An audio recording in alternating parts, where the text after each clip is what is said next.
Excellency. Hello. Hello, how are you? Very good, my friend. How are you? It's Your Excellency to you. I'm not your friend. Follow protocol. Your Excellency. Okay. My Excellency. Don't you think that's kind of the problem, though, that people and titles and people with titles think they're above the common man? I feel very strongly about this, my friend. If I felt that Okay. I was above the common man, I will not be on TikTok. Answer this question. Is your prime minister on TikTok at the moment? Is Sunak here talking to you, interacting with you? No. Richie Sunak can't do nothing. Richie Sunak would not be able to walk through the streets of England without getting lynched. He can't do nothing. He isn't respected. He isn't liked. He isn't wanted.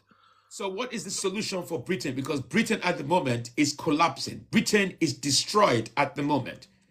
Have you ever heard of Magna Carta? Yes. So there's a big movement in Britain at the moment to sign a thing called Article 61. And once that is signed and we have enough people to sign that, then we can do something about our government and our monarchy. Well, forget the monarchy at the moment. Let's talk about the government. When is the elections taking place? But Prince Charles is just as bad. No, look, let's focus on the Sunak. When is the elections taking place?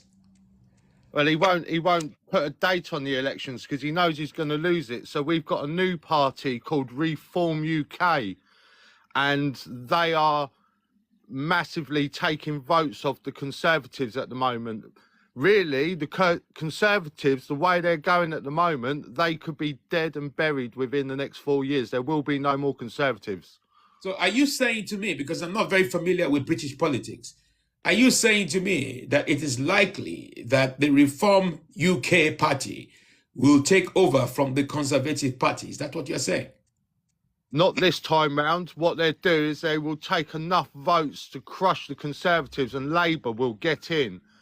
But after Labour, after 4 years of Labour, I think the same will happen to them and Reform will end up taking Britain back. What about George Galloway? Yeah, he's part of the corrupt puzzle, my friend. He's no good. Really? He talks a good talk, but he's no good. Oh, wow. So you don't know when the elections is going to take place? No, we're hoping in May. May, but this is Yeah, April. we're hoping. Where is April already? Sorry. Yeah, well, everyone's calling for the election in May, but he keeps saying that he can't at the moment because of what's going on around the world, which we all know that we're the problem of that. Well, our government is the problem of that. But what about this man? I'm trying to remember his name. Nigel Farage, Why is he not running to become prime minister? because he was stabbed in the back when Brexit happened, and I think he's scared it's going to happen again. So all the government said, yeah, we're going to back you at Brexit. And then when it actually came to it, they all started backpedaling and left him out dry, basically. So I think he's very nervous about running it again. But like I said, Reform UK have asked him to lead them to go forward. And hopefully, with a bit of luck, he will. Do you reckon Nigel Farage is likely to be prime minister? Yeah, if he's backed by Donald Trump, isn't he? So we all love Trump over here. He's backed by Donald Trump. So you reckon this is quite interesting. In Western politics, there is every likelihood that Donald Trump will become president of the United States and Nigel Farage is prime minister of the United Kingdom. That is fantastic news for the British and the Americans, isn't it? As well, it's fantastic news for the world, isn't it? I don't know about the world. I don't see what Donald Trump and Nigel Farage is going to do for Africa. Well, yeah, Africa, as much as I love the African people, you need to stand up and tell the Western people to go fuck themselves. Oh, please, mind your language. Why would you use such language? Sorry. My bad. Well, it's true though, isn't it? You know, like your nation is your continent is a beautiful, prosperous continent that could should really be the standing continent of the world. You've got everything there, but yet You know what I don't corruption think. across the world. Yeah, I know we talk about Africa and corruption, but corruption is in Britain at the moment. Corruption Yeah, is yeah, not. that's what I mean. Across the world. It's It's across across the the world. world from America to Britain to Africa. This is what I mean. The good people, the 98% of the good people of this world, if we were to rise up and get rid of the 1% that are taking everything and the 1% that are destroying everything, this world would be a beautiful place. But we cannot unite because we're all told that we're different colours, we're different genders, we're different this, we're different that. You shouldn't like him, you shouldn't like her for this reason, that reason, and we're all too busy fighting amongst ourselves. But isn't that the views of some political parties that you can't unite because of people's color? They're taking your jobs, they're migrants. Is that not the policy of the likes of Nigel Farage that you're saying needs to be Prime Minister of the United Kingdom? What this world needs to do is Africa needs to be Africa, Britain needs to be Britain, America needs to be America, and until our own backyards are nice and tidy, we cannot go to anywhere else and tell them what to do. Britain has not got the right to tell any other country what to do when we have hundreds of thousands of people homeless on our streets. We are the second highest country in the world for missing children. How the hell do we have the right to tell any other country what they can and should be doing when our backyard is a mess? Wow, I don't know you, but you speak very well. Can I just ask you this question? I don't mean to put you on the spot because you seem to have a grasp of what is wrong with Britain at the moment. If you were Prime Minister and you were at Downing Street today, what would you do differently? What would you do differently? What would be your policies? I'd bring every British troop from around the world home.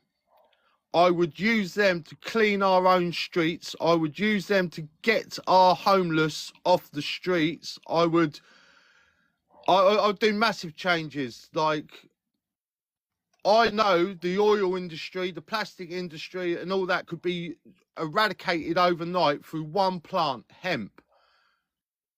Okay, if we were to grow, hemp takes more carbon dioxide out the air than a tree does. So we are now dealing with climate change in a mass way. We are ending the oil industry. We are ending the plastic industry. We are helping the climate by growing one plant. That plant would also bring industries into our nation to give our people jobs, to make the plastic, to refine the hemp through plastic and oil and things like that. That would bring jobs to our country, which would bring pride back to our country, therefore money into our country. Everyone starts looking forward to the future. And yeah, I would change everything. And I wouldn't have the WEF, the WHO, none of them lot would be able to tell me what I do in my country. None of them. Wow, you have really thought this through. Yeah. So I spend hours on here. What stops you? I spend hours on it doing lives and talking. Why are you not in politics? Because for a long time I was a very lost person and I've made a lot of mistakes in my past. So my past would hold me back, really. But this is what I mean. We all look up to these people for this perfect example of human beings. But there is no person on this earth that is perfect. Everyone has flaws. But the thing is, we put education over common sense now. I know common people in Britain that would run this country 10 times better. They haven't got the education of all these barristers and lawyers and all that, but they've got common sense. They've got the basic business skills and they have a heart. They know right from wrong. They know, you know, if you're making millions and millions of dollars or pounds every year, But yet you walk out your front door, walk into your city centre and see nothing but homeless people, and it doesn't bother you. You are not the person should be in power. I am so moved by your comments, sir. And I have to say you are wasted. Your talent. You should be you should be in power. You should be running Britain. I spoke to a lady yesterday